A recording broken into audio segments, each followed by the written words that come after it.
பொதுவாக என்கிட்ட நிறைய பேர் கேட்குற டவுட் என்ன அப்படின்னா என்ஆர்ஐக்கும் ஓசிஐக்கும் என்ன டிஃப்ரென்ஸ் அப்படின்னு கேட்பாங்க. இதுக்கான விரிவாக்கம் பார்த்தீங்கன்னா என்ஆர்ஐ நான் ரெசிடென்ட் இந்தியன், ஓசிஐனா overseas citizen of India. So major difference என்ன அப்படின்னு கேட்டிங்க அப்படின்னா என்ஆர்ஐ அப்படிங்கும் போது அவங்க இந்தியன் சிட்டிசன்ஷிப்பை அப்படியே ரீடைன் பண்ணுவாங்க. ஆனால் ஓசிஐங்கும் போது அவங்க வந்து ஒரு ஃபாரின் நேஷனலாக இருப்பாங்க, இந்தியன் சிட்டிசன்ஷிப் ஹோல்ட் பண்ண மாட்டாங்க. ஸோ ஓசிஐக்கு பார்த்தீங்கன்னா அவங்களோட கிராண்ட் பேரண்ட்ஸ் அல்லது பேரண்ட்ஸ் வந்து இந்தியாவில் வந்து பிறந்திருப்பாங்க.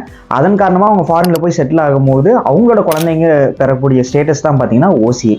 அப்போ வந்து வேற என்ன டிஃப்ரென்ஸ் இருக்குன்னு கேட்டிங்க அப்படின்னா என்ஆர்ஐ வந்து இந்தியன் பாஸ்போர்ட் அவங்களுக்கு ரீடைன் பண்ணிக்கலாம். ஆனால் ஓசிஐக்கு பார்த்தீங்கன்னா இந்தியன் பாஸ்போர்ட் அந்த மாதிரி கிடையாது. அவங்க ஃபாரின் நேஷனல்னால அங்கே இருக்கிற பாஸ்போர்ட் தான் வந்து அவங்களால ரீடைன் பண்ண முடியும். அது மட்டும் இல்லாமல் பார்த்தீங்கன்னா என்ஆர்ஐக்கு ஓட்டிங் ஸ்டேட்டஸ், டிரைவிங் லைசன்ஸ் வச்சிருப்பாங்க, பேன் கார்டு வச்சிருப்பாங்க. இது எதுவுமே பார்த்தீங்கன்னா ஓசிஐயில் இருக்காது. அவங்களோட சிட்டிசன்ஷிப்பை வந்து ரிவோக் பண்ண பிறகு தான் பார்த்தீங்கன்னா அவங்க ஓசிஐ ஸ்டேட்டஸ் வந்து அட்டைன் பண்ண முடியும்.